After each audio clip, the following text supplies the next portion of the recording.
سائل آیا, اس نے سوال کیا.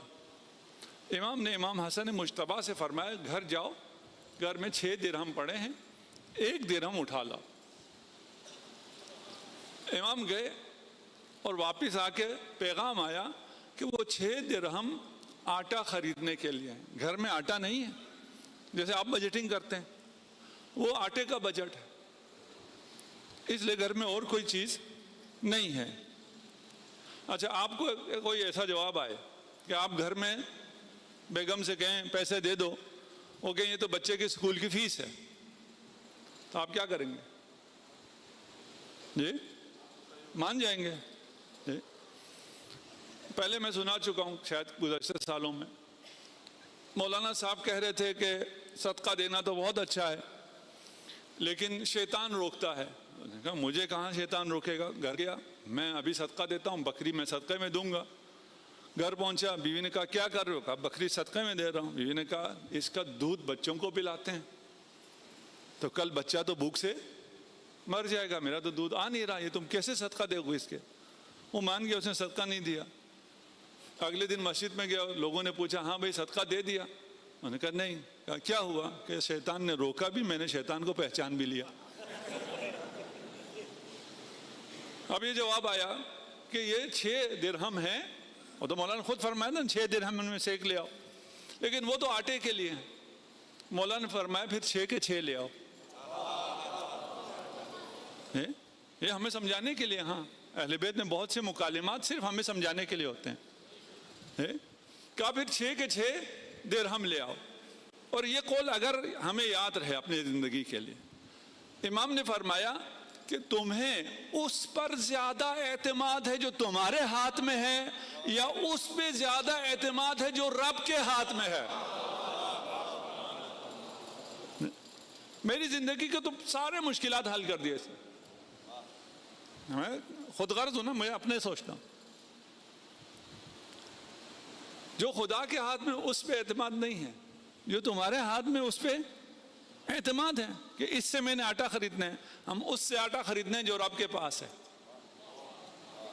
میرے آٹا خریدنے کا انتظام رب کرے گا. ابھی میرے ذمے تھا, جب میں صدقہ دے دوں گا تو رب کے ذمے. جب میں ابھی میرے ذمے کہہ رہا ہوں, یہ بھی تسامح ہے. ہاں میں ہوں کیا, یہ درہم کیا ہے؟ جب ایک دفعہ مولا نے فرمایا تھا نا اپنے غلام سے کہ اس کو دے دو, 5 دے دو, اس نے پوچھا واپس کہ میں دینار دوں یا درہم؟ بیت المال میں دینار بھی پڑا ہے اور درہم بھی پڑا ہے. دینار چاندی کا ہوتا ہے, درہم چاندی کا ہوتا ہے, دینار سونے کا. مولا نے فرمایا کچھ بھی دے دو, میری نظر میں دونوں پتھر ہیں. اس مقام تک ہر کوئی پہنچے عبودیت کے. کہا وہ 6 کے 6 لے آؤ. 6 کے 6 دے دیا فقیر کو. اتنے میں ایک شخص آیا اپنا اونٹ لے کے. کہا اونٹ کا کوئی خریدار ہے؟ مولانا نے فرمایا ہاں میں خریدار ہوں, ادھر لاؤ. کتنے کا دیتے ہو؟ کہا 140 درہم کا. مولانا نے فرمایا اونٹ دے دو, پیمنٹ میں تمہیں کچھ دیر بعد کروں گا. کہا مولا مجھ سے خریدیں تو کیا مسئلہ ہے, ٹھیک ہے. اونٹ دے کے چلا گیا. اگلا آدمی آیا, اس نے پوچھا یہ اونٹ بیچنا ہے آپ نے؟ مولانا نے فرمایا ہاں بیچنا ہے. کتنے میں خریدو گے؟ کہا میں 200 دینار میں خریدوں گا, 200 درہم میں خریدوں گا. اس سے 200 درہم لے لیے, 140 پچھلے بندے کو دے دیے اور 60 گھر بھجوا دیے. 10 گنا. دیکھیں یہ ہماری زندگی میں ہو رہا ہوتا ہے, لیکن ہماری زندگی میں تھوڑا سا الگ الگ ہو رہا ہوتا ہے, ہمیں سمجھ میں نہیں آتا. یہ امیر مومنین کی زندگی میں یہ واقعات امیر مومنین کے لیے ہمارے لیے ہیں. دیکھیں رزق پہ ہم نے پچھلے سال ایک خمسہ پڑھا تھا صادق میں, وہاں ہم نے یہ بتایا تھا کہ رزق آپ کا خدا کے ہاتھ میں ہے اور رزق خدا نے لکھا ہوا ہے. آپ جو مرضی کریں, آپ کی رزق میں نہ اضافہ ہوتا ہے نہ کمی ہوتی ہے. اس میں بھی پریشانی ہو جائے تو پھر سمجھیے گا اس کو, محنت کرنا نہ چھوڑیے گا, کیونکہ وہ بھی پھر سمجھنے کی باتیں ہیں کہ اگر رزق لکھا ہوا ہے نہ کمی ہوتی ہے نہ زیادتی ہوتی ہے. حتیٰ یہ جو کرپشن کرتے ہیں, انشاءاللہ یہاں کوئی نہیں ہوگا, شہر اقتدار میں کرپشن کے موقع بہت زیادہ ہیں, رشوت لینے کی بھی بہت مواقع ہیں, انشاءاللہ یہاں کوئی نہیں ہوگا اور نہیں ہے. تو اس رشوت سے یا چوری سے بھی آپ کے رزق میں کوئی اضافہ نہیں ہوتا. وہ جو گھوڑے کی زین بیچ دی تھی کسی نے, وہ واقعہ یاد ہے نا؟ مولا 2 درہم دینا چاہتے تھے, اس نے وہ اٹھا کر بیچ دی. 2 درہم اس کو ملے جو کہ اس کو ویسی بھی ملنے تھے. اس کے نصیب میں, اس کے رزق میں 2 درہم تھا. اب اس کا اپنا اختیار ہے, اسے حلال طریقے سے لے یا حرام طریقے سے.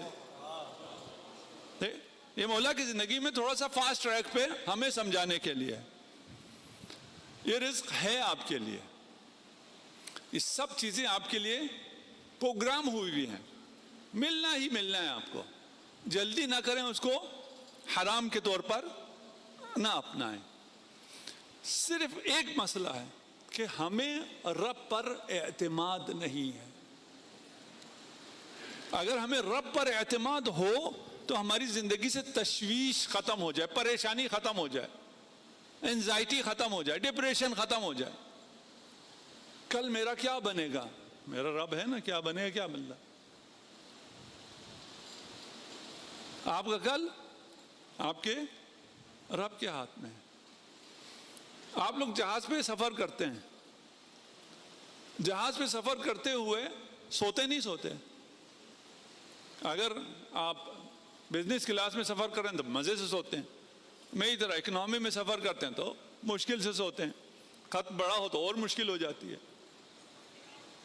کیوں سوتے ہیں؟ آپ کو پائلٹ پر اعتماد ہوتا ہے.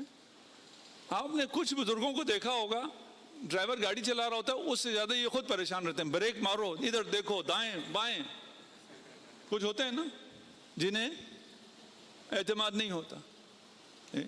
ہم بھی ایک سفر پہ جا رہے تھے, ڈرائیور بیچارہ گاڑی چلا رہا تھا, ایک صاحب اس کو بہت ڈانٹ رہے تھے, یوں کرو, یہ کرو, ادھر کیوں, پہاڑ تھا. تھوڑی دیر بعد میں نے اس سے کہا یار مجھے دے دو, میں نے ڈرائیو کرنا شروع کیا. تو انہوں نے کہا آپ بھی تو ایسے ہی ڈرائیو کر رہے ہیں جیسے یہ کر رہا تھا. میں نے کہا پہاڑی راستے میں ہوگا تو یہی, آپ اس غریب کو ڈانٹ رہے تھے, مجھے ڈانٹ نہیں سکتے. میں ڈرائیونگ سیٹ پہ صرف اس لیے آ گیا ہوں. اگر ڈرائیور پہ اعتماد ہے تو آپ سو جاتے ہیں. آپ لوگ ادھر سے بیٹھ کے لاہور بس میں جاتے ہیں, ڈرائیور کا آپ کو پتہ بھی نہیں ہوتا, آپ سو جاتے ہیں. آپ سرجن کو زیادہ جانتے بھی نہیں ہے, ایسی نام سنا ہوا ہے فلاں سرجن, اپنے آپ کو بے ہوش کر کے, کپڑے بھی اتار کے, آپ کے جسم میں بہت قیمتی آرگنز ہیں, آپ خود بہت قیمتی ہیں, اپنے آپ کو اس کے حوالے کر دیتے ہیں. کیوں؟ اعتماد ہے.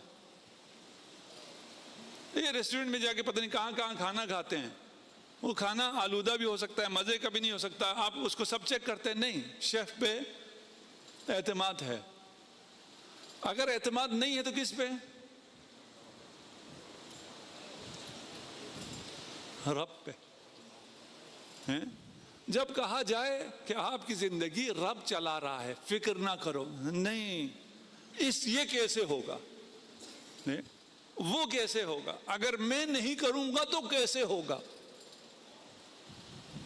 یہ بزرگ جو تھوڑا بہت ڈرائیور کو ڈانٹ رہے ہوتے ہیں وہ سمجھتے ہیں کہ ڈرائیور اس لیے گاڑی ٹھیک چلا رہا ہے کہ وہ کچھ نہ کچھ کہہ رہا ہے, جبکہ اس کی وجہ سے ایکسیڈنٹ ہو جاتے ہیں. آپ میں سے کسی کو اگر یہ عادت ہے تو چھوڑ دیں, آپ نہیں کچھ بھی نہیں کر سکتے, جو کچھ کر رہا ہے وہی ہے. یا اس پہ اعتماد کرو یا گاڑی سے اتر جاؤ, یا اللہ پر اعتماد کرو یا اس کائنات سے نکل جاؤ. اگر اللہ پر, رب پر اعتماد آ جائے, دیکھیں میں ایک اللہ کہہ رہا ہوں, ایک رب کہہ رہا ہوں. اللہ الگ ہے, رب الگ ہے, ذات ایک ہی ہے, ذات ایک ہی ہے, لیکن اللہ کہوں تو اور مطلب ہے, رب کہوں تو اور مطلب ہے. اللہ جامع تمام صفات جمال و جلال ہے اللہ. رب اس میں صرف رحمت کا پہلو ہے. رب پالنہار ہے, آپ کی تربیت کرنے والا ہے, آپ کو دیکھنے والا ہے, آپ کی پرورش کرنے والا ہے, آپ کو رزق دینے والا ہے, آپ کو بچانے والا ہے, آپ کو ہدایت دینے والا ہے. یہ رب ہے. رب منتقم نہیں ہے, انتقام لینے والا اللہ ہے. اس لیے اگر میں اللہ کہوں اور ہے اور رب کہوں اور ہے. ان آگے 9 راتیں ہیں اور ایک رات تو اسی مقدماتی گفتگو میں نکل گئی. تھوڑا بہت آپ خود بھی سرچ کریں، ریسرچ کریں، دیکھ کے آئیں، پڑھ کے آئیں، اور سوالات اپنے تھوڑے محفوظ رکھیں، اور ساتھ ساتھ اگر ہم جب نکلتے ہیں تب سوالات کریں تو بھی کوئی حرج نہیں. جو ہمارا خیال ہے، جو سوال اٹھ سکتے ہیں ان سب کو ہم کوشش کریں گے کہ جواب دیں. ہماری ساری زندگی پروردگار کے ہاتھ میں لکھا ہوا ہے. ہماری موت کب آنی ہے یہ سب کو پتا ہے. موت کب آنی ہے اس کا تو سب کو پتا ہے نا. موت جب آنی ہے تو آ کر رہے گی، اس سے فرار ممکن نہیں ہے، یہ تو ہمیں پتا ہے. پھر بھی ہم موت سے فرار کی کوشش کرتے ہیں، فرار کی کوشش کرتے ہیں. ہم وہ موت سے فرار کی کوشش نہیں کر رہے ہوتے، وہ ہمیں حکم ہوتا ہے اگر مریض ہو جاؤ تو علاج کرو. اذا مرضت فهو یشفین. دیکھیں، مرض بھی خدا کی طرف سے ہے، شفا بھی خدا کی طرف سے ہے، لیکن ادب کیا ہے؟ مریض میں خود ہوا ہوں، شفا وہ دیتا ہے. یہ ادب ہے. شفا وہ دیتا ہے، اس کی کوشش کرنی چاہیے. مجھے تو نہیں پتا نا کہ میری موت کب لکھی ہوئی ہے، مجھے تو اس کا پتا نہیں ہے. حضرت سلیمان بیٹھے ہوئے تھے، ایک شخص آیا، بہت خوبرو، بہت خوبصورت. وہ پتہ نہیں عابد ہوگا، زاہد ہوگا، کیا ہوگا، اس کی بھی آنکھیں دیکھنے والی آنکھیں تھیں. اس نے پہچان لیا یہ ملک الموت ہے جو ایک خوبرو جوان کی شکل میں آیا ہے. وہ حضرت سلیمان کے پاس آیا، کہا آپ کے پاس تو بہت طاقت ہے، آپ کا ہواؤں پہ بھی حکومت ہے، آپ ہوا کو حکم دیں کہ مجھے اتنی دور کوئی کسی جگہ لے جائے کہ میں اس ملک الموت سے اور موت سے دور چلا جاؤں. حضرت سلیمان نے کہا کہ ایسی قدرت تو میرے پاس نہیں ہے. کل نفس ذائقۃ الموت، موت تو سب کو آنی ہے. آواز سب جگہ ٹھیک آ رہی ہے؟ جی آواز ٹھیک آ رہی ہے انشاءاللہ. تو یہ ہمیں بڑا مسئلہ تھا، آواز اگر اندر کوئی کہیں بیٹھا ہو، کچھ پوائنٹ ایسے ہیں وہ باہر چلا جائے اس کی آواز ٹھیک ہو جائے گی، اپنی جگہ شفٹ کر لے. جگہ شفٹ کرنے کی جگہ نہیں رہی، اس طرف تھوڑی سی جگہ ہے. اس نے کہا مجھے ایسی جگہ بھیج دو جہاں پر ملک الموت نہ پہنچ سکے. ایسی جگہ تو میں نہیں بھیج سکتا. اس زمانے میں فلسطین میں ہوتے تھے نا سلیمان. اس نے جو سب سے دور جگہ کا نام سنا ہوا تھا وہ تھا ہندوستان. اس نے کہا ہوا کو حکم دے کہ مجھے ہندوستان پہنچا دے. سلیمان نے ہوا کو حکم دیا اور وہ ہندوستان پہنچا دیا اس کو ہوا نے. ملک الموت مسکرایا، کہتا ہے مجھے خدا نے حکم دیا تھا کہ اس کی جان ہندوستان میں لینی ہے. میں نے دیکھا یہ تو یہاں بیٹھا ہے، میں سوچ رہا تھا یہ حکم مجھے کیسے آیا ہے کہ اس کو ہندوستان جاتے جاتے تو ٹائم لگے گا. اس کی موت ہے آج اور مکان ہے ہندوستان. بیٹھا ہوا ہے آپ کے پاس، وہ خود درخواست کر کے اس نے اپنے آپ کو ہندوستان پہنچا دی. موت نے تو آنا ہی آنا ہے. آپ کی زندگی کی ہر چیز اللہ نے کرنی ہے. میں دوبارہ کہہ رہا ہوں، ہاں آپ نے کرنا نہیں کرنا یہ بحثیں ابھی آئیں گی. یہ سب چیزیں اللہ نے طے کر رکھی ہیں. اللہ نے آپ کو کچھ چیزوں کو تو ہمیں سمجھ میں آتا ہے نا، ہمارا اختیار نہیں ہے. ہمارے والدین کون ہوں گے ہمارا کوئی اختیار نہیں ہے. کہاں پیدا ہوں گے ہمارا اختیار نہیں ہے. کس ہمارا رنگ کیسا ہوگا، قد کیسا ہوگا، اس میں ہمارا اختیار نہیں ہے. یہ ہو گیا. اب آئندہ چل کے اگر کوئی ڈیزائنر بیبی آئے، رنگ اور قد اور کچھ کا اختیار آ جائے تو بھی کوئی حرج نہیں ہے. کلون کر لیں پھر بھی کوئی حرج نہیں ہے. بہت سی چیزیں ایسی ہیں جس کا ہمارا اختیار نہیں ہے. بہت سی امراض ہمیں آتی ہیں، ہمارا اختیار نہیں ہے. بہت سی سعادتیں ہمیں ملتی ہیں، ہمارا اختیار نہیں ہے. ابھی آپ یہاں جمع ہیں اور یہاں آنے پہ آپ کو کیا کچھ مل رہا ہے، آپ کو اختیار سے تھوڑی مل رہا ہے. یہاں آنا آپ کا اختیار تھا، آنے کے بعد جو مل رہا ہے وہ آپ کا اختیار نہیں ہے. آپ کا کیا اختیار؟ ایک شخص محشر میں حساب کتاب جب اس کا ہوا، دیکھیے آپ کی نیکیاں، آپ نے بہت سی نیکیاں کی ہیں. آپ میں سے جو بزنس کر رہے ہیں، جوانوں سے کہوں گا بزنس کرو. خوب پیسہ کماؤ اور ملک کو مضبوط کرو. ہماری اقتصاد مضبوط ہونی چاہیے. اگر اس ملک کی اقتصاد مضبوط نہ ہو اور ہم بیکاری رہیں تو ہماری کوئی عزت نہیں ہے. ابھی ان ڈائلاگ اور ان میں تھوڑی سی عزت بنی ہے, خدا کرے عزت قائم رہے. اور آپ لوگ پیسے بناؤ. آپ نے اگر پیسے بنا لیا, ایک مرحلہ ہوتا ہے پیسے بنانا, دوسرا مرحلہ کیا ہوتا ہے اس کو محفوظ بھی رکھنا, لوٹ نہ جائے, ختم نہ ہو جائے. نیکیاں بنانا مشکل نہیں ہے, آسان ہے. ان نیکیوں کو محفوظ رکھنا اتنا آسان نہیں ہے. آپ یہاں آئے, آپ کو نیکی ملی, اس نیکی کو کل آپ نے آفس میں, بازار میں قائم رکھا یا ختم کر دیا. وہ شخص تھا, اس نے جب حساب کتاب دیکھا کوئی نیکی باقی نہیں ہے. فرشتے نے کہا اس کو جہنم لے جا. جہنم کی طرف لے جایا جا رہا تھا. اس نے کہا آواز لگاؤ, کوئی تمہاری مدد کو آئے گا. اس نے آواز لگائی, کوئی مدد کو بھی نہیں آیا. وہ جہنم کی طرف جا رہے. رسول خدا نے ایک خاک ام سلمہ کے حوالے کیا تھا اور فرمایا تھا ام سلمہ جب یہ خاک خون میں تبدیل ہو جائے سمجھ لینا میرا حسین مارا گیا. حسین نے فرمایا اماں آپ تو جاتی ہیں, شاء اللہ یرانی قتیلہ, اللہ چاہتا ہے میں جام شہادت نوش فرماؤں. کہا پھر بیویوں کو کیوں لے کے جا رہے ہو؟ کہا شاء اللہ یراہن سبایا, اللہ کی مشیت ہے مخدرات عصمت اسیر کیے جائے. اجرکم علی اللہ. اب ماں کے لیے کتنا سخت ہے, بیٹا چلا گیا, ہر روز شیشی کی طرف نگاہ کرتی ہیں, جانتی ہیں مشیت خداوندی ہے, شہادت ہونی ہے, لیکن پھر بھی دست میں دعا ہوتی ہیں, مصلی پہ عبادت کرتی ہیں, خدایا میرے حسین کی حفاظت فرما.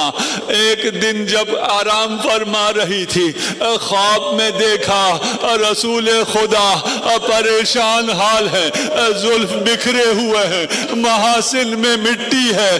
پوچھا یا رسول اللہ کبھی اس حالت میں آپ کو نہ دیکھا. فرمایا کربلا سے آ رہا ہوں, حسین کربلا میں اجرکم علی اللہ. جب ام سلمہ بیدار ہوئی دیکھا خاک خون میں تبدیل ہو گیا. یہ رسول کا انتظام تھا. آج جب کربلا میں حسین شہید ہو اسی وقت مدینے میں عزاداری ہو. ام سلمہ